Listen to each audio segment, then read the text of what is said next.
तो दोस्तों रिश्तों के भी रूप बदलते हैं कि आज के एपिसोड का अपडेट दे दूं उससे पहले आपसे रिक्वेस्ट है कि प्लीज़ चैनल पे नए हैं तो सब्सक्राइब ज़रूर कर लेना। आज के एपिसोड की शुरुआत होती है, हम हेमंत को देखते हैं जो कि सारी फाइलों को इकट्ठा कर रहा होता है कि किस तरीके से वो वृंदा को बेकसूर साबित कर सकता है। लेकिन वहीं देखते हैं कि देव काफ़ी डरा हुआ रहता है क्योंकि उसको डर है कि अगर अकाउंट्स का घपला सामने आ जाएगा तो वो पूरी तरीके से फंस जाएगा। लेकिन हेमंत को कुछ भी नहीं समझ में आ रहा होता है कि वो ये सब कुछ किस तरीके से करे, और तभी उसको याद आ जाता है कि मेरी नज़र में एक इंसान है जो कि हमारी मदद कर देगा तो वृंदा बहुत ही आसानी से छूट सकती है। दूसरी ओर देखते हैं कि मिताली पहुंचती है नयना के पास और वो बोलती है कि मासी आपको पता है कि ये सब कुछ मैंने किया है, वृंदा ने नहीं किया है। ये सुनने के बाद नयना उसके पास जाती है और वो बोलती है कि मिताली ये तू क्या बोल रही है। लेकिन मिताली तुरंत ही हंसने लगती है और वो बोलती है कि आपको ऐसा क्या लगता है कि मैं ये सब कुछ करूँगी, बस मैं मजाक कर रही हूँ, आप इतना हाइपर क्यों हो रही। नयना बोलती है कि मैंने कभी ये सोचा भी नहीं था कि वृंदा इस टाइप की औरत हो सकती है। मिताली को मौका मिलता है और वो एक बार फिर से वृंदा की मजाक उड़ाना शुरू कर देती है। वो बोलती है कि जैसा वृंदा बाहर से दिखती है वैसा बिल्कुल नहीं है। ये सारी बातें बोलने के बाद मिताली वहाँ से चली जाती है। नयना किसी से फ़ोन पे बात कर रही होती है, तभी उसके पास हेमंत आता है और हेमंत उससे बोलता है कि तुम्हें हमारी हेल्प करनी पड़ेगी।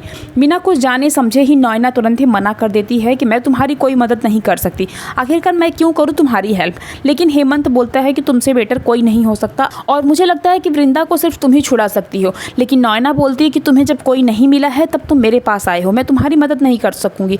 लेकिन उस टाइम पे हेमंत बोलता है कि मुझे ऐसा लगा था कि तुम एक अकेली औरत को समझ पाओगी, इसलिए मैं तुम्हारे पास आया था। मुझे ऐसा लगा था कि तुम भी अपनी लाइफ में अकेली रही हो, क्योंकि प्रोफेशनली तो मैं तुम्हें अभी से जानता हूँ लेकिन पर्सनली मैं तुम्हें सालों से जानता हूँ, इसलिए मुझे लगा था कि तुम हमारी हेल्प करोगी। अब ये सारी बातें सुनने के बाद नयना उसकी हेल्प करने के लिए तैयार हो जाती है, क्योंकि वो बोलती है कि मुझे पता है कि एक औरत के लिए इस दुनिया में अकेले रहना कितना मुश्किल होता है। कहीं ना कहीं मैं भी तो अकेली हूँ और उस बेचारी के पास थे बच्चे भी हैं।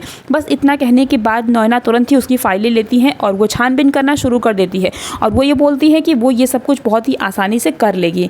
अगले सीन में हम देखते हैं कि जिस टाइम पे वृंदा जेल में बैठ के रो रही होती है, वो सोचती है कि अक्षय माधवी को मेरे बारे में पता चल जाए, वो लोग मेरे बारे में क्या सोचेंगे। तभी यहाँ पर वृंदा को पता चलता है कि उसके घर से कोई मिलने के लिए आया है।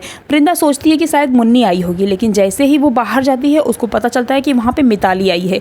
मिताली को देखने के बाद वृंदा बोलती है कि तुम यहाँ पे क्या कर रही हो। मिताली हंसते हुए बोलती है कि अरे मुझे पता चला कि तुम लॉकअप में हो तो मैं खुद को रोक नहीं पाई और तुमसे मिलने के लिए चली आई। लेकिन वृंदा बोलती है कि मुझे जब जब लगता है कि तुम इससे ज़्यादा नहीं गिर सकती हो, तुम ऐसी हरकतें कर देती हो कि मुझे ऐसा लगता है कि तुम बहुत ज़्यादा गिरी हुई हो। लेकिन वृंदा को कहीं ना कहीं यहाँ पे शक हो गया है कि उसके साथ में जो कुछ भी हो रहा है वो कोई और नहीं बल्कि ये सब कुछ करने वाली मिताली है। आने वाले एपिसोड में ये देखना काफ़ी इंटरेस्टिंग होने वाला है कि वृंदा अब किस तरीके से मिताली को एक्सपोज कर पाएगी और क्या वो अपने चाल में कामयाब हो पाएगी। आपको क्या लगता है हमें कमेंट बॉक्स में ज़रूर लिखना। वहीं दूसरी ओर देखते हैं कि एवी यानी कि अंगद अपने गानों पे प्रैक्टिस कर रहा होता है और तभी उसके हाथ में चोट लग जाता है और वो तभी सोचने लगता है कि वृंदा उसके पास दौड़ के आती है और उसके चोट पे दवाई लगाते हुए बोलती है कि तुम क्या करते हो, जब तुम्हें चोट लगता है तो मुझे दर्द होता है, क्या तुम बच्चों जैसी हरकतें करते हो, ध्यान से रहा करो, ध्यान से काम किया करो। लेकिन यहाँ पे देखते हैं कि अंगद बोलता है कि मैं इसीलिए तो चोट लगाता हूँ ताकि मुझे पता चल सके कि तुम मुझसे कितना प्यार करती हो। लेकिन अगले ही सीन में हम देखते हैं कि जब अंगद उठ के जाने लगता है तो उसकी ही अंतरात्मा उसको बोलती है कि तू क्या सोच रहा है, तू वहाँ पे जाएगा और सबको सॉरी बोलेगा। इतने साल में जो इतनी सारी गलतियाँ किया है, क्या वो लोग तुम्हारी गलतियों को माफ़ कर पाएंगे।